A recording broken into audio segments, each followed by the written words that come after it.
Caitlin. Thanks, Caroline. I have two questions. On the layoff of federal workers, potentially, the president said yesterday that Democrats will be to blame if federal workers lose their jobs. Historically, though, in past shutdowns, workers have been furloughed, but they have not been laid off en masse. So wouldn't that be the president's call to lay people off? As I've said repeatedly, Caitlin, this conversation about layoffs would not be happening right now if the Democrats did not vote to shut the government down. And as I also said last briefing as well, we are $37 trillion in debt, and the government is not receiving any cash. So someone has to look at the balance sheet and be good stewards of the American taxpayer dollar. And layoffs are an unfortunate consequence of that. First term, for example. Well, as I'm telling you now, this administration is focusing on checking the balance sheet and ensuring we're doing the right thing by the American taxpayer. And again, these conversations about layoffs would not be happening in the White House today if not for the Democrat shutdown. And they have a choice to change that. They have another opportunity tonight to do the right thing to reopen the government. Joey. Judge over the weekend. Sorry, my second question. A federal judge over the weekend that the president had appointed to the bench in his first term in office basically argued that he could not deploy other states' National Guards to Portland. Basically said that it was untethered, his argument, to what is actually happening on the ground. Which local officials in Portland have said that the National Guard is needed there?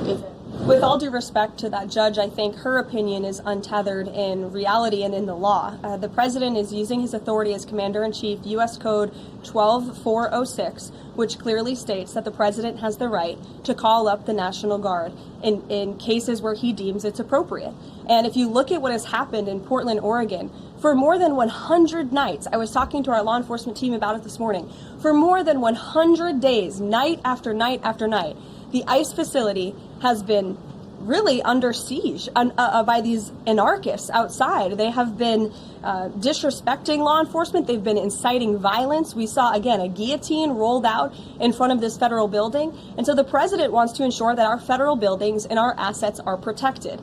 And that's exactly what he's trying to do. And ultimately, in the case in Los Angeles, that judge ruled in the Ninth Circuit, that panel of judges ruled that those troops could remain and that the president was well within his authority to do so. So we are appealing that decision. As you know, we expect a hearing on it pretty quickly. And we're very confident in the president's legal authority to do this. And we're very confident we will win on the merits of the law. But no local officials that you can point to that have said we need the National Guard? Because I spoke to the police chief of Portland last week. He said that the president's claims just don't match up with what's happening on the ground. I would encourage you as a reporter to go on the ground and to take a look at it for yourself, because there's been many members of the press, not press in this room, but independent journalists, some of whom we'll be inviting to the White House very soon to share their stories, because they have been in the middle of these riots and they have witnessed the anarchy that is taking place night after night. It's on video. You should play it on your show. You have a great opportunity in prime time on CNN to show your audience. Yeah, but you're probably talking to partisan Democrat officials who are opposed to everything this president does.